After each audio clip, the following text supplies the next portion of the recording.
1956లో ఉమ్మడి రాష్ట్రం ఏర్పడితే 1964లో నంది అవార్డులు వచ్చినాయి. ఈ నంది అవార్డు రావడానికి ఒక చిన్న కథ ఉంది అని అదే రికార్డుగా చెప్తున్నాను. అదే డాక్యుమెంట్లు కూడా ఉన్న నంది అవార్డు ఎట్లా వచ్చింది, ఎవరు డాక్యుమెంట్ చేశారనేది. నాగేశ్వరరావు గారు మద్రాసును తిట్టి, అప్పటిదాకా 20 ఏళ్ళుగా తనను పెంచి పోషించిన మద్రాసును ఇష్టం ఉన్నట్టు తిట్టొచ్చి ఈ ఊర్లో హైదరాబాద్కు వచ్చి హైదరాబాద్లో తెలుగు సినిమా వేలుకోవాలని చెప్పి ప్రభుత్వానికి ఒక లెటర్ పెడతాడు.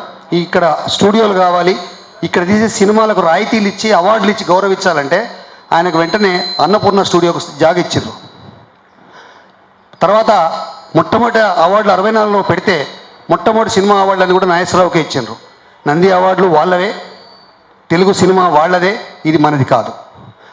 ఎందుకు చెప్తానంటే 64లో నడమంత్రాన వచ్చినటువంటి నంది అవార్డు 2014లో నడవంత్రాన ఆంధ్రప్రదేశ్ తిరిగి వెళ్ళిపోయిన తర్వాత దాంతోపాటే నంది అవార్డు కూడా వాళ్ళకి వెళ్ళిపోయింది.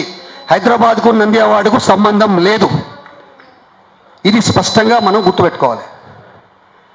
ఎందుకంటే ఉమ్మడి రాష్ట్రంలో మనకు నంది అవార్డులు చాలా తక్కువ వచ్చినాయి, మనకు రాలేదు. చివరి ఉద్యమంలో వచ్చిన ఉద్యమ కాలంలో ఇచ్చిన అవార్డులలో కూడా చాలా డిస్క్రిమినేషన్ జరిగింది. అందువల్ల నంది అవార్డుకు తెలంగాణకు సంబంధం లేదు. ఇంతకుముందు మన శంకరన్న చెప్పాడు మాట, నంది ఊహ గద్దర్ నిజమని. ఇప్పుడు నిజమైన సినిమా అవార్డులు ప్రభుత్వం ప్రకటించింది. ప్రభుత్వానికి ఒక అభినందన చెప్తూ, మనం ఎప్పుడు ఎక్కడైనా తెలంగాణ సినిమాకి సంబంధించి సినిమాకి ఏం సంబంధం, సినిమా అవార్డు గద్దర్ పెట్టుకోమని చిరంజీవికి కడుపులో లేదు, మోహన్ బాబుకు కడుపులో లేదు, ఎవరికి కడుపులో లేదు. మీరు నమ్మండి నమ్మకపోండి, వాళ్ళ దగ్గర స్నేహాలు ఉంటాయి మనకు, కానీ వాళ్ళ గొంతుకాడికే ఉంటుంది. ఎందుకంటే వాళ్ళు ఈ ఊర్లో ఉంటారు.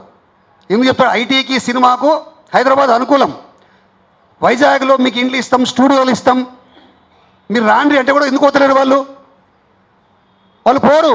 ఎందుకు చెప్తున్నానంటే, నేను తెలంగాణ ప్రకటించిన వెంబడే జై సమైక్య ఆంధ్రప్రదేశ్ పైన వెళ్ళిపోయిన చిరంజీవి ఇంకా ఈ ఊరినే ఎందుకుంటాడు? యూనివర్సిటీల్లో 40 ఏళ్ళైనా ఎందుకుంటారా అని తిట్టిన మోహన్ బాబు కుటుంబం ఈ ఊరిలో ఎందుకుంటుంది? ఇది మనకేం సోయలేదా? వాళ్ళ కడుపులో లేదు, గొంతు కాడికి ఉంది. ఎందుకంటే ఈ ఊళ్ళో వాళ్ళు బతకాలి, ఈ ఊళ్ళో రాయితీలు తీసుకోవాలి, ప్రభుత్వాన్ని మేనేజ్ చేయాలి.